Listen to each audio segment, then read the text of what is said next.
Hi, welcome to our channel. వాస్తవానికి మనకు ఊర్లలో ఒక సామెత ఉంటుంది. బండి వెళ్తుండే బండి కింద నుంచి కుక్క వెళ్తూ ఉంటే ఆ కుక్క అనుకుంటుందట తన వల్లనే బండి నడుస్తుంది అని. ఇదే ఉదాహరణ, ఇదే సామెత బహుశా మనకు ఆర్కే గారికి వర్తిస్తుందేమో అని చెప్పవచ్చు. ఆర్కే అంటే రాధాకృష్ణ, ఆంధ్రజ్యోతి, ఏబిఎన్.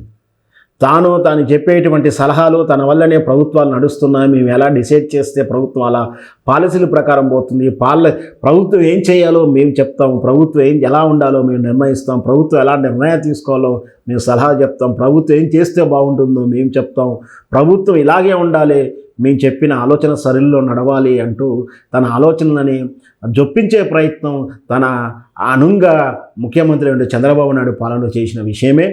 మళ్ళీ ఈరోజు రేవంత్ రెడ్డి విషయంలో కూడా చేస్తున్నాడా అంటే అవుననే సమాధానం చెప్పొచ్చు. నిన్నటి తమ ఛానల్లో ప్రసారమైనటువంటి ఒక ఇంటర్వ్యూ, రేవంత్ రెడ్డి గారి ఇంటర్వ్యూ చూస్తే తన ఐడియాలజీని బలవంతంగా రేవంత్ రెడ్డి మీద రుద్దుతున్నట్టు, తెలంగాణ సమాజం మీద రుద్దుతున్నట్టు స్పష్టంగా అర్థమవుతుంది.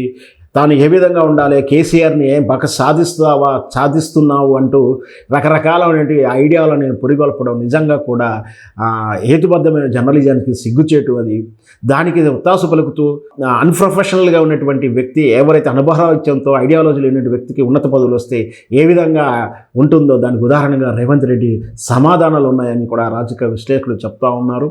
పూర్తిగా ఆద్యాంతం సాగినటువంటి ఆ ఇంటర్వ్యూలో కేవలం రేవంత్ రెడ్డిని వ్యక్తిగతంగా పోలరైజ్ చేసుకుంటూ అతన్ని ఒక హీరోగా చూపేయడం, అంతకుముందు ఉన్నటువంటి కేసీఆర్ బీఆర్ఎస్ పాలనని అతను ఒక బూచిగా చూపించే ప్రయత్నం, ఇద్దరూ కలిసి ఆ ప్రయత్నాన్ని సక్సెస్ చేసే ప్రయత్నంలో ఉన్నారు అనే సమాధానం వస్తుంది. ఏదైనా సరే ఇంటర్వ్యూలు అన్నప్పుడు వ్యక్తిగత విషయాలు ప్రజలకు ఉపయోగపడే విషయాలుగా ఉండాలి, కానీ తమ ఐడియాలజీని తమ కోరుకున్నటువంటి విధానాలని, పాలసీలను ప్రజల మీద రుద్దాలని, గత పాలకులు తీసుకున్న నిర్ణయాలు రద్దు చేయాలంటూ ఇండైరెక్ట్గా ప్రోత్సహించే విధానాన్ని, కేంద్రంలో ఉన్న ప్రభుత్వానికి, కేంద్రంలో ఉన్నటువంటి అధికార పార్టీకి ఒత్తాసు పలుకు సహాయం లభిస్తుంది అంటూ ఇండైరెక్ట్ నర్మగర్భ సూచనలు చేసిన రాధాకృష్ణ తీరుని సర్వత్రా విమర్శిస్తున్నారు. తెలంగాణ సమాజం అంతా కూడా అతన్ని అసహించుకుంటున్న విధానం చూస్తున్నాం.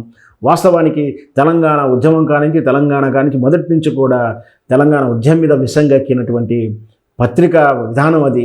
దాంతోపాటు తెలంగాణ వచ్చిన తర్వాత కూడా ఏ విధంగా అభాసుపాలు చేసిందో, తెలంగాణ ప్రయోగాన్ని ఏ విధంగా విఫల ప్రయత్నం చేసినటువంటి విధానానికి అలాంటి కుట్రదారులకు వెన్నుదండగా ఉన్నటువంటి వాళ్ళు ఈరోజు తెలంగాణ ప్రయోజనాల గురించి, తెలంగాణ అభివృద్ధి గురించి, తెలంగాణ శ్రేయస్సు గురించి మాట్లాడతారు, సలహాలు ఇస్తారనుకుంటే అతిశయోక్తి అవుతుంది.